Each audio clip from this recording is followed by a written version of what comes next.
ఇక సాగర్ నిండినా సాగుకు నీళ్ళియం, తాగునీటి అవసరాలకే సరిపోతుంది. రైతులు ఆరుతడి పంటలే వేయాలి, అధికారులు అవగాహన కల్పించాలి. మంత్రి కోమటిరెడ్డి వెంకటరెడ్డి. సాగర్ నిండినా కూడా మేము సాగుకు మాత్రం నీళ్ళు ఇయ్యం, దాచిపెడతాం. సాగుకు నీళ్ళు ఇచ్చేదంటే రైతులు మరి కోటీశ్వరులు అవుతారు కదా, రైతులు కోటీశ్వరులు అవుతారు కదా. మరి సాగుకు నీళ్ళు ఇవ్వద్దు రైతులను. మీరు ఏ రకంగా పంటలు ఆరుతడి పంటలు పెట్టుకోనట, ఆరుతడి పంటలు పెట్టుకునే ఆ పెట్టుబడి పెట్టేటువంటి పరిస్థితులు జనాలకి ఏముంటుంది? నీళ్ళున్నా లేకున్నా ఇంత పత్తి వేయడమో లేదంటే మొక్కజొన్న వేయడం ఇంకేదో వేయడం అని వాళ్ళు ఆ రకంగా ఉండిపోతారు. వరేసేటువంటి నీళ్ళు ఉన్నాయా లేవా చూసుకున్నటువంటి వాళ్ళు వరేసుకోవడం చేస్తారు. ఇప్పుడు మేము సాగుకు నీళ్ళు ఇయ్యము అని చెప్పేది ఉంటే, సాగుకు నీళ్ళు ఇవ్వకపోతే ఎండిపోయేటువంటి భూములన్నీ ఎవరి అండి? కోమటిరెడ్డి గారు చెప్పాలి.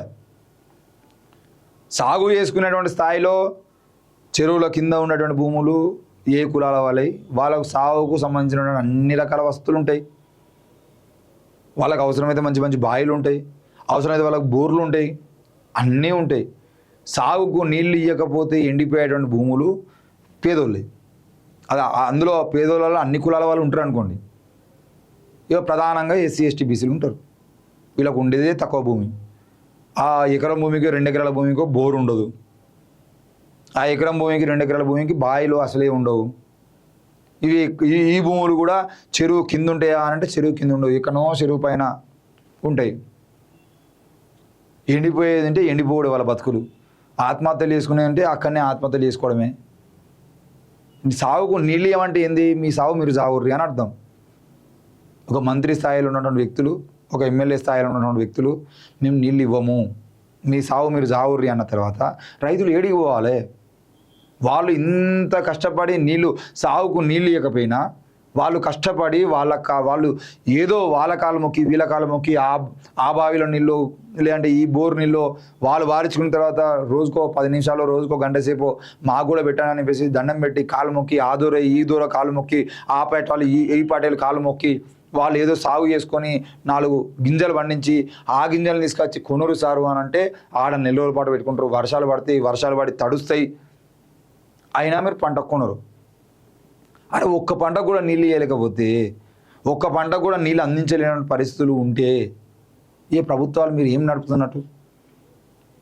నిరుద్యోగులకు ఉద్యోగాలు ఇయ్యరు, ఉపాధి అవకాశాలు కల్పించరు, కనీసం రైతులను పట్టించుకుంటారు. అంటే రైతులకు సాగులకు కూడా మీరే కారణమైన తర్వాత మేము నీళ్ళు ఇవ్వమని చెప్పిన తర్వాత మీరు ఎవరిని పట్టించుకున్నట్టు? ఎవరి కోసం కడుతున్నట్టు ఈ ప్రాజెక్టులు? ఎవరి భూములు తడుస్తున్నాయి ఈ ప్రాజెక్టుల వల్ల? మిషన్ భగీరథ పేరుతోనే చెరువులు మొత్తం పూడిక తీసేదంటే చెరువులు పూడిక పేరుతోనే అలా పెద్ద స్కాము. సగానికి పైగా పైసలు మెక్కిర్రు. చెరువులు పూడిక తీసేదంటే ఆ చెరువులు పూడిక తీయడం ద్వారా చెరువులు నిండుగా ఉండేది ఎవరి భూములు తడిచినాయి చెప్పండి. దయచేసి మేమేమంటున్నాం అంటే, ఈ రైతులు ఎవరైతే ఉన్నారో, మీరు సాగుకు నీళ్ళు ఇవ్వకపోయేది ఉంటే నష్టపోయే రైతులు ఎవరైతే ఉన్నారో ఆ రైతులకు మీరు ఇచ్చే నష్టపరిహారం ఏంది చెప్పండి?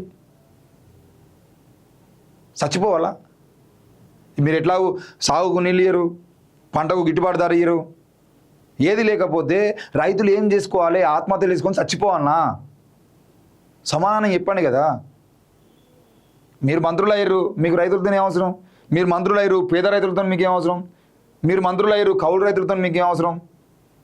రైతు బంధు ఇయ్యరు, రైతు బంధు ఇచ్చినా కూడా అందులో కోతలు పెడతారు, కౌలు రైతులను పట్టించుకోరు, గిట్టుబాటు ధర ఇయ్యరు. ఇక మీరు రైతులకు మీరు ఏం చేస్తున్నట్టు? మళ్ళీ ఏతులకు మీ దాంట్లో మంత్రి వైఎస్ రాజశేఖర రెడ్డి లాగా గోషి కట్టుకొని మొత్తం నేను రైతు మంత్రి అన్నట్టుగా ఆయన ఫోటోలో ఫోజులు ఇస్తూ ఉంటాడు. ఇక ఎన్నికలు రాకముందు రైతుల దగ్గరికి మీరు నడుచుకుంటూ పోయినటువంటి సందర్భాలు ఉంటాయి. ఫోజులు కొట్టడం అంటే మొత్తం రుమాలు తీసి కట్టి మీరు ఫోజులు కొడుతూ ఉంటారు. మీ దాంట్లో ఉన్నటువంటి మహిళా మంత్రులు కూడా మేము కూడా రైతుల బిడ్డలని మాట్లాడుతూ ఉంటారు. రైతులు చచ్చిపోతూ ఉంటే పట్టించుకోరు. దేనికి మీరు? ఇక ఆయన మంత్రి ఎమ్మెల్యే గద్దరన్న మీటింగ్లోకి వచ్చి మేము గద్దరన్న వారసులని మాట్లాడుతూ ఉంటారు. మరి మీ గద్దరన్న వారసుని అయితే గద్దరన్న ఏం చెప్పిండు? ప్రజల కోసం నిలబడమని చెప్పిండు. మరి మీ నియోజకవర్గంలో ప్రజలు ఆత్మహత్యలు తీసుకుని చచ్చిపోతా ఉంటే, మీ నియోజకవర్గాల్లో రైతులు ఆత్మహత్యలు తీసుకుని చచ్చిపోతా ఉంటే, మీ నియోజకవర్గాల్లో రైతులు వడ్లు కొంటలేరని చెప్పేసి రోడ్ల మీద వచ్చి ధర్నాలు ఇస్తూ ఉంటే గద్దరన్న వారసులు ఏడుండాలి? గద్దరన్న వారసులు ఎవరి వైపు నిలబడాలి? ప్రశ్నించడం కోసం కదా గద్దరన్న మాట్లాడింది. మరి ఏడున్నది ముచ్చట? దయచేసి చచ్చిపోరనే స్టేట్మెంట్ ఇస్తే ఇవ్వండి, కానీ మేము సాగుకు నీళ్ళు ఇయ్యము, మేము గిట్టుబాటు ధర ఇయ్యము, ఈ ముచ్చట్లు రైతులకు అర్థం కాని భాషలో ముచ్చట్లు చెప్పకండి.